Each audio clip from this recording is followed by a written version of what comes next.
Hello student, welcome है आपका हमारे YouTube channel Uttarakhand education diary में। तो आज उत्तराखंड सामान्य अध्ययन के अंतर्गत यह हमारी 63वीं क्लास है। इससे पहले की क्लासें प्लेलिस्ट में आपको सभी मिल जाएंगी। काफ़ी महत्वपूर्ण क्लासें हैं। इन क्लासों में जो प्रश्न शामिल किए गए हैं सन 2000 से 2019 के बीच में उत्तराखंड में जितने भी ग्रुप सी एग्ज़ाम हुए हैं उनके से ही यह प्रश्न हैं। जीएस के अंतर्गत जो प्रश्न पूछे गए हैं सारे ही प्रश्न काफ़ी महत्वपूर्ण हैं आगामी आने वाले एग्ज़ाम के लिए। अगर आप प्रीवियस ईयर के क्वेश्चन पेपर को उठाएंगे तो वहाँ आपको ज़रूर यह प्रश्न भी देखने को मिल जाएंगे। तो आने वाले एग्ज़ाम के लिए ख़ास तौर पे बहुत ज़्यादा महत्वपूर्ण यह प्रश्न है। इसके अलावा करंट अफेयर्स की क्लासें भी अभी चैनल पर चल रही हैं, तो आप उन्हें भी ज़रूर देखिएगा। उसमें उत्तराखंड के न्यूज़पेपर्स के करंट अफेयर्स के जो प्रतिदिन कुछ महत्वपूर्ण ऐसी खबरें आती हैं उन्हें भी शामिल किया गया है, और अन्य जो पूरे देश में खबरें चल रही हैं उनको भी शामिल किया जाता है। तो दोनों का कॉम्बिनेशन उसमें होता है, तो आप उसको ज़रूर देखिएगा। काफ़ी हेल्पफुल होगा। न्यूज़पेपर्स के जो करंट अफेयर्स होते हैं उसका काफ़ी महत्वपूर्ण रोल रहता है एग्ज़ाम में, इस वजह से वो क्लासें भी काफ़ी महत्वपूर्ण हैं। तो चलिए शुरू करते हैं आज की क्लास को। उत्तर रामचरित की रचना किसने की? तो ऑप्शन सी भवभूति ने की थी। ऑप्शन सी राइट आंसर होगा। अगला प्रश्न है कुकी जनजाति का संबंध किस राज्य से है? तो ऑप्शन ए मणिपुर राज्य से है। ऑप्शन ए राइट आंसर होगा। अगला प्रश्न है क्वेश्चन नंबर 3, संयुक्त राष्ट्र संघ की स्थापना कब की गई? तो इस प्रश्न का राइट आंसर होगा 24 अक्टूबर 1945 को की गई थी। ऑप्शन सी सही उत्तर होगा। अगला प्रश्न देखते हैं क्वेश्चन नंबर 4, आधुनिक भूगोल का जनक किसे कहा जाता है? तो ऑप्शन बी अलेक्जेंडर वान हम्बोल्ट को कहा जाता है। ऑप्शन बी राइट आंसर होगा। अगला प्रश्न है आर्थिक और सामाजिक योजना का विषय किस सूची के अंतर्गत आता है? तो इस प्रश्न का राइट आंसर हो जाएगा ऑप्शन सी समवर्ती सूची के अंतर्गत।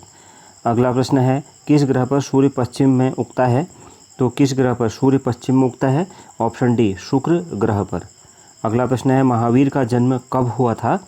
तो इस प्रश्न का राइट आंसर हो जाएगा 540 BC। कहीं कहीं पर एक दूसरी डेट भी होती है, लेकिन फर्स्ट डेट हम इसी को प्रेफर करते हैं 540 BC में या ईसवी पूर्व। अगला प्रश्न है क्वेश्चन नंबर 8, सहरिया जनजाति का संबंध किस राज्य से है? 8वां प्रश्न। तो ऑप्शन डी राजस्थान राज्य से है। अगला प्रश्न है संविधान सभा के प्रारूप समिति के अध्यक्ष थे कौन? तो इस प्रश्न का राइट आंसर हो जाएगा doctor Bhimrao Ambedkar. Option A इस प्रश्न का राइट आंसर होगा। अगला प्रश्न है विश्व एड्स दिवस कब मनाया जाता है? तो विश्व एड्स दिवस कब मनाया जाता है? ऑप्शन सी 1 दिसंबर को मनाया जाता है। अगला प्रश्न है संविधान के किस भाग में सामाजिक आर्थिक न्याय का उल्लेख है? तो किस भाग में सामाजिक आर्थिक न्याय का उल्लेख है? तो ऑप्शन डी इस प्रश्न का राइट आंसर हो जाएगा भाग 4 में। अगला प्रश्न है भारत में नागरिक सेवा का जन्मदाता किसे कहा जाता है?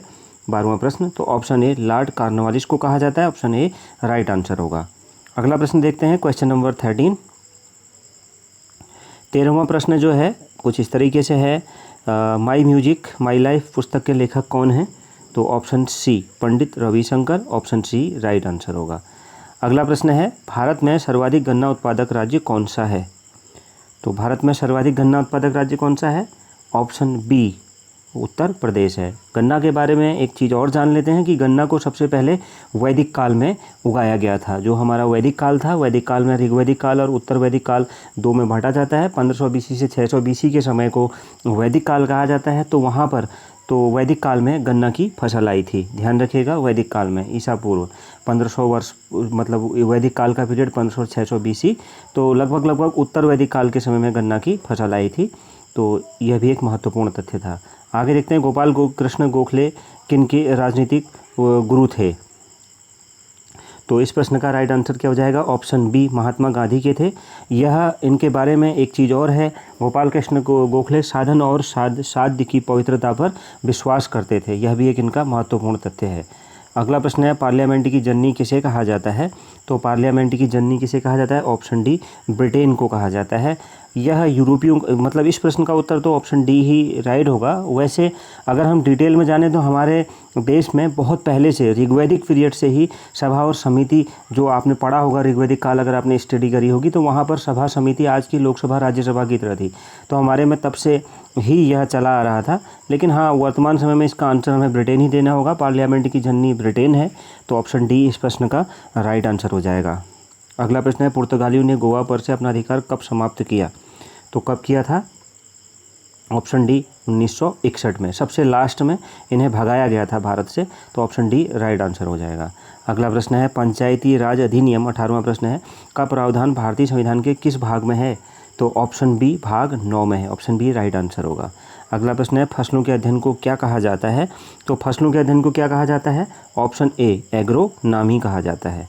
अगला प्रश्न देखते हैं भारत रत्न से सम्मानित प्रथम व्यक्ति कौन है, तो कौन है, तो इस प्रश्न का राइट आंसर क्या हो जाएगा, option B doctor S Radhakrishnan, Sarvepalli Radhakrishnan, तो ऑप्शन बी इस प्रश्न का सही उत्तर होगा।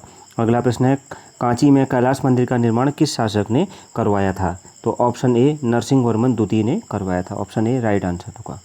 अगला प्रश्न है सुभाष चंद्र बोस के गुरु का क्या नाम था, तो सुभाष चंद्र बोस के गुरु का नाम क्या था, तो राइट आंसर हो जाएगा ऑप्शन सी चितरंजन दास। अगला प्रश्न है ऑस्ट्रेलिया की राजधानी कहाँ है, तो ऑस्ट्रेलिया की राजधानी कहाँ है, ऑप्शन बी कैनबरा में है, ऑप्शन बी इस प्रश्न का राइट आंसर होगा। अगला प्रश्न है एशियन ड्रामा नामक पुस्तक के लेखक कौन है, तो एशियन ड्रामा नामक पुस्तक के लेखक कौन है, option A Gunnar Myrdal, option A right answer होगा।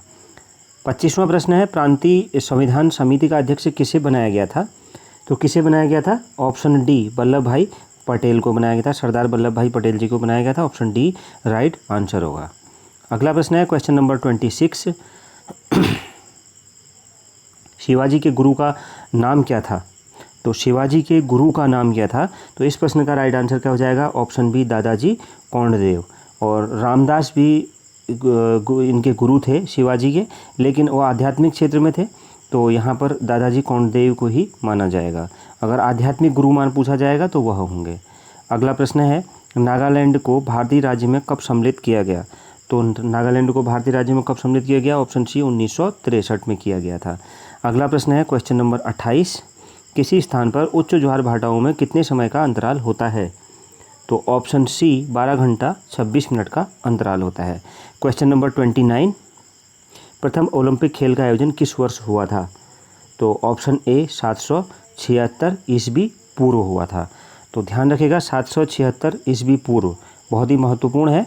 इस समय पर भारत में क्या चल रहा था, जब प्रथम ओलंपिक खेल का आयोजन हुआ था, तो इस समय ये हमारा जो 29 क्वेश्चन है 29वां ईस्वी पूर्व यहाँ पर लिखा हुआ है, तो ऑप्शन ए इस समय पर भारत में ऋग्वैदिक काल जो था, जो वैदिक काल है उसका भाग है ऋग्वैदिक काल, तो 1500 से 600 BC, तो उत्तर वैदिक काल एक तरीके से हमारे वहाँ पर चल रहा था। ऋग्वैदिक काल का समय है यह, वैदिक काल का समय में यहाँ पर चल रहा था भारत में।